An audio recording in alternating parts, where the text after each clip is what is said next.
Somewhere in one of the densest, most dangerous rainforests on the planet, 4 children survived alone for 40 days, and the youngest of them was still small enough to be carried on someone's hip.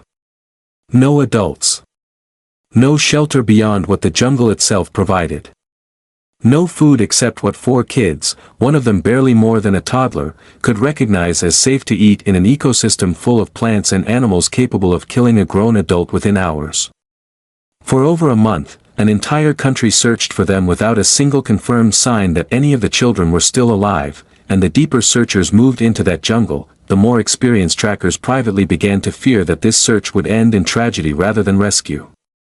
When rescue teams finally found them, the story that unfolded afterward left search and survival experts questioning almost everything they thought they knew about what young children are actually capable of when there is simply no other option left. This happened in the Colombian Amazon, and if stories like this pull you in, the kind where survival defies every reasonable expectation, you may want to subscribe now, because what these children did in that jungle is still studied today as one of the most remarkable survival accounts ever documented. It began with a small aircraft, a single-engine plane carrying a mother, her 4 children, the pilot, and 1 additional adult passenger, flying over a remote stretch of Colombian rainforest in the spring of 2023. The flight itself was meant to be an ordinary regional trip, the kind of short hop between small jungle settlements that locals in this part of the world take without much thought, since roads in this region are often unreliable or non-existent, leaving small aircraft as one of the only practical ways to travel between isolated communities. Families in this part of Colombia frequently relied on exactly this kind of small charter flight for everything from medical appointments to visiting relatives, a routine so ordinary that few passengers would have given the flight itself a second thought, boarding with the same unremarkable familiarity most people bring to a short bus ride across town. Somewhere over the dense canopy, the plane's engine failed. Witnesses on the ground later described hearing the aircraft's engine sputter and cut out entirely before the plane disappeared below the tree line, leaving no immediate way for anyone to know exactly where it had gone down or whether anyone aboard had survived. What followed was a crash landing in one of the most remote and biologically hostile environments on Earth, terrain so thick with vegetation that search teams would later struggle for weeks just to move a few hundred meters an hour through the undergrowth.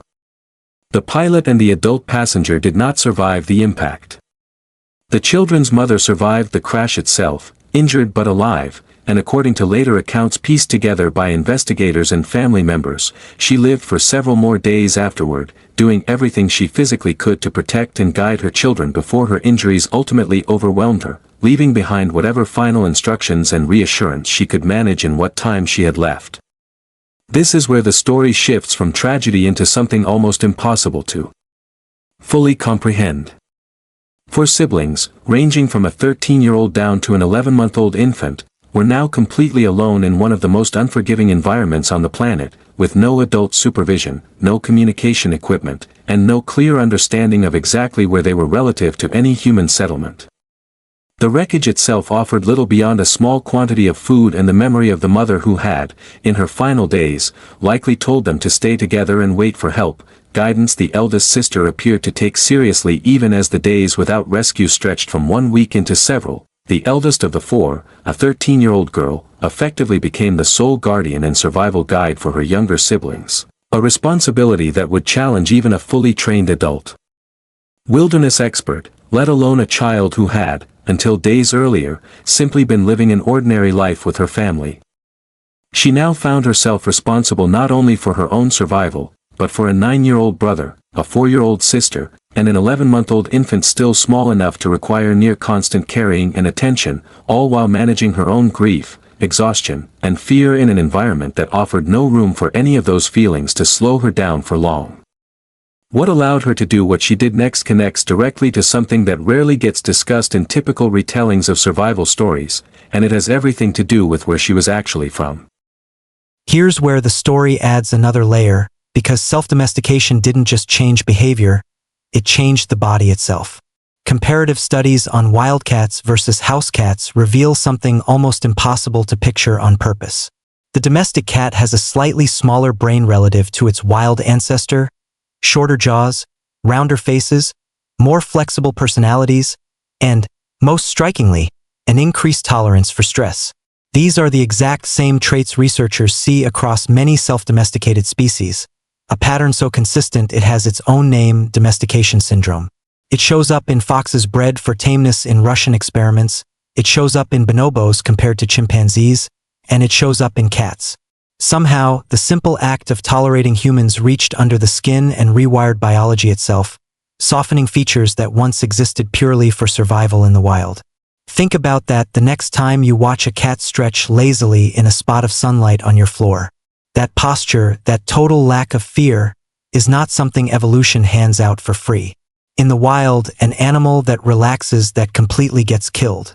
The fact that a house cat can nap in the open, belly exposed, eyes half closed, is a living demonstration of thousands of years of trust slowly built between two species that never signed any agreement, never made any deal, and yet ended up sharing homes across the entire planet. And this is where the story becomes personal, because you've probably already witnessed the tail end of it without realizing what you were looking at.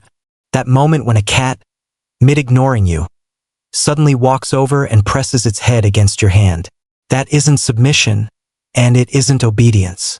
It's a tiny echo of a decision made by a wild animal 10,000 years ago, a decision to stay close instead of running, repeated in miniature every single day, in millions of homes, by an animal that technically never had to choose humans at all.